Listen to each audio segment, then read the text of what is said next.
हाय दोस्तों, आज इस वीडियो में हम बात करेंगे eighth Lord in first house of taurus ascendant, यानी आठवें भाव का स्वामी अगर पहले भाव में हो, फर्स्ट हाउस के अंदर हो और वृषभ लगन की कुंडली हो तो आपके जीवन पे क्या क्या असर होता है या आपके जीवन पे क्या क्या प्रभाव डालते हैं, किन किन चीज़ों को, किन किन बातों को हमें ध्यान रखना है। क्योंकि हम सब जानते हैं एट्थ हाउस नेगेटिव हाउस होता है, मगर जैसे ही लगन बदलते हैं वैसे वैसे इसके भाव और फल बदलते हैं, वैसे वैसे इसके लॉर्ड बदलते हैं। तो वृषभ राशि में या वृषभ लगन में क्या इफेक्ट्स डालता है, इस वीडियो के अंदर हम खुल के बात करते हैं। तो आइए वीडियो स्टार्ट करते हैं।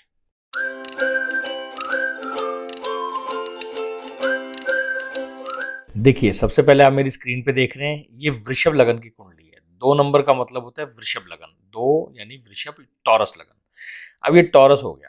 अब ये टॉरस लगन की अगर कुंडली है तो इसके अंदर आठवां भाव ये होता है। आठवां भाव ये नहीं होता जहां 8 लिखा है, ये होता है जहां ये आठवां भाव मैंने बनाया है। अब ये आठवां भाव हो गया। अब ये आठवां भाव होने के कारण इसके अंदर आप ये देखिए कि इसके अंदर राशि कौन सी है, इसके अंदर है 9वीं राशि, 9 राशि।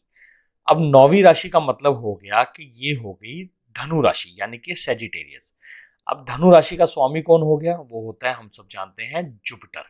जुपिटर। अब जुपिटर हमने क्या बताया कि आठवां लॉर्ड कहाँ बैठा है, आके फर्स्ट हाउस, यानी कि इस वाले हाउस के अंदर जुपिटर। तो जुपिटर आ गया, आठवें हाउस का लॉर्ड है और ये आके कहाँ बैठा है, फर्स्ट हाउस के अंदर। अब हम सब जानते हैं जुपिटर छोटा ग्रह नहीं होता, जुपिटर एक विशाल ग्रह है। जुपिटर की जो रिजल्ट्स होते हैं, जुपिटर की दशा के जो रिजल्ट्स होते हैं वो एक्स्ट्रा ऑर्डिनरी होते हैं। अब वो एट्थ हाउस का लॉर्ड है। अब एट्थ हाउस का लॉर्ड है तो रिजल्ट्स कोई नॉर्मल नहीं हो सकते, आप समझ के चलिए, क्योंकि प्लैनेट्स के अपने सिग्निफिकेंस होती हैं। तो एट्थ हाउस हम सब जानते हैं कि नेगेटिव हाउस है। हम हमेशा जानते हैं कि एट्थ हाउस के लिए हम नेगेटिव चीज़ें ही हमेशा सुनते हैं कि एट्थ हाउस आपका एक्टिवेट हो गया तो आपकी दशा जो है वो मिसफॉर्च्यून्स या नेगेटिव चीज़ों की शुरू होने वाली है, एक्सीडेंट्स, काम आपके रुकने वाले हैं, काम अटकने वाले हैं।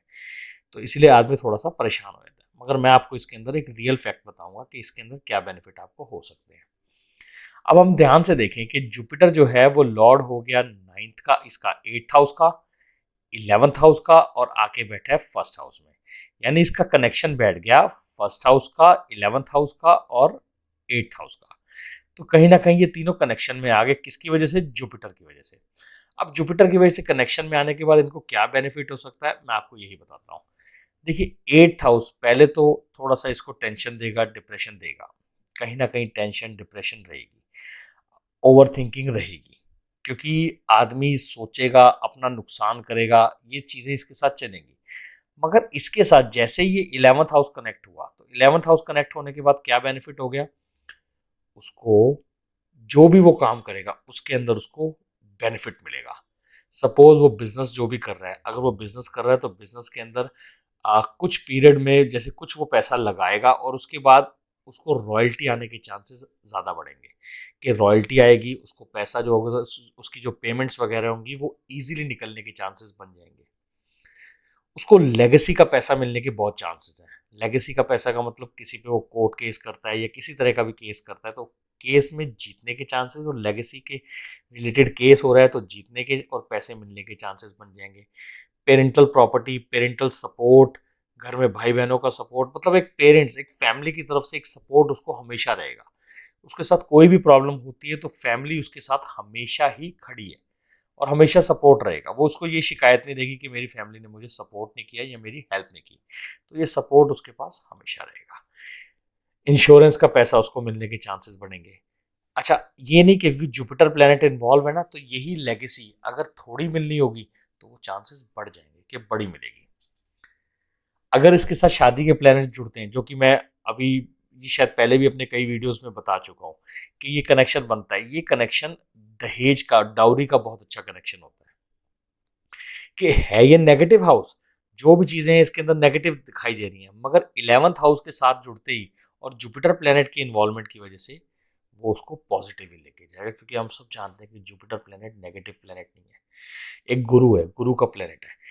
काम ये एक्स्ट्रा ऑर्डिनरी करता है कि काम इसका बड़ा होता है मगर पॉजिटिव होता है।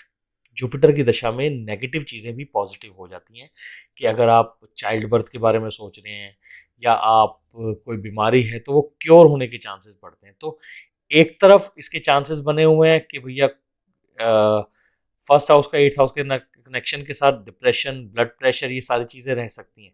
मगर 11th हाउस और जुपिटर के जुड़ने की वजह से वही चीज़ें जो होंगी वो कंट्रोल वे में रहेंगी और थोड़ी सी ठीक होने के चांसेस, मतलब कहाँ उसके पेरेंट्स के साथ प्रॉब्लम आ सकती थी, झगड़े हो सकते थे, यहाँ पेरेंट्स उसको सपोर्ट देंगे, लेगेसी देंगे, दहेज और ये सारी चीज़ें उसको बेनिफिट के चांसेस ज़्यादा बन जाएंगे। तो एक तरफ उसको बेनिफिट में कन्वर्ट हो गया, यही कॉम्बिनेशन। तो ये था 8th हाउस का लॉर्ड अगर फर्स्ट हाउस के अंदर बैठता है और वृषभ लगन की कुंडली के अंदर। क्योंकि देखिए आपने जैसे ही लगन चेंज हुआ वैसे ही उसके फल चेंज हो गए। हमने मंगल का देखा था तो उसके फल अलग थे कि जब मंगल उसका लॉर्ड था, क्योंकि मेष लगन की कुंडली के अंदर मंगल लॉर्ड था। मगर इस टॉरस लगन की कुंडली के अंदर यहाँ पे 8th हाउस का लॉर्ड आ गया हमारा जुपिटर, तो उस हिसाब से रिजल्ट्स जो होंगे वो चेंज हो गए। तो दोस्तों इस वीडियो में इतना ही, फिर आपसे शेयर करता हूँ एक नई वीडियो के अंदर नई इन्फॉर्मेशन। तब तक के लिए नमस्कार, आपका समय शुभ रहे।